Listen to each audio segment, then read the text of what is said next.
So some problems that you'll see in the book, and these are all even problems that you can find in section 3.4 for multiplying and dividing integers. So we'll take a few minutes and go through them. So remember our rules. A negative times a negative is going to equal a positive. If the signs are the same, we know it'll be a positive number. So a negative 10 times a negative 6 will be a positive 60.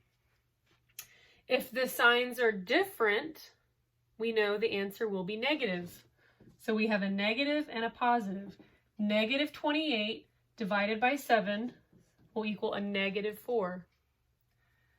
13 times negative 5. So yet again, a positive times a negative. The signs are different. So 13 times a negative 5, we know it's going to be a negative since we're multiplying two different signs, will be a negative 65. This last problem has a couple different things going on in it. So let's go ahead and think back to our order of operations. And we have, the only operations that we really have going on here is multiplication and division. So just a couple of things that I want to make sure that you know, instead of taking for granted that you might not know this. Anytime we have two numbers put together and there's no sign in between them, so we see we have a negative 10 and a negative 6 and they're only separated by parentheses, the operation that's being performed will always be multiplication. If it's any other operation, there will be a sign. Another thing to keep in mind is we use our parentheses either to go ahead and separate so you can see that we're going to be doing multiplication to kind of just give a separation between the two numbers. And also if there's two signs, so we have a division sign here and a minus or a negative sign.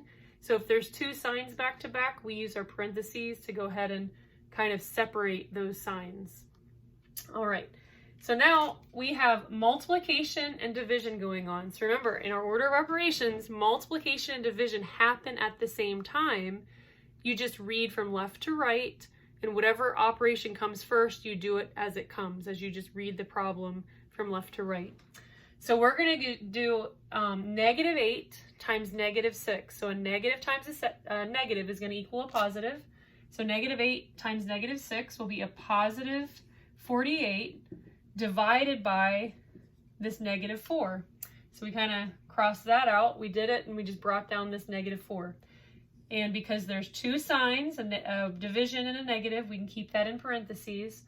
And now we have a positive divided by a negative. The signs are different. So now we know that the answer is going to be negative. So 48 divided by a negative 4 is going to be a negative 12.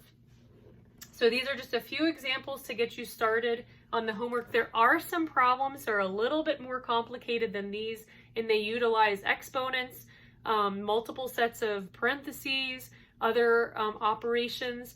So you'll have to think back to your order of operations. And if you need help on any of those problems that are assigned for your homework, please reach out to me, and we can certainly do them together in class as well.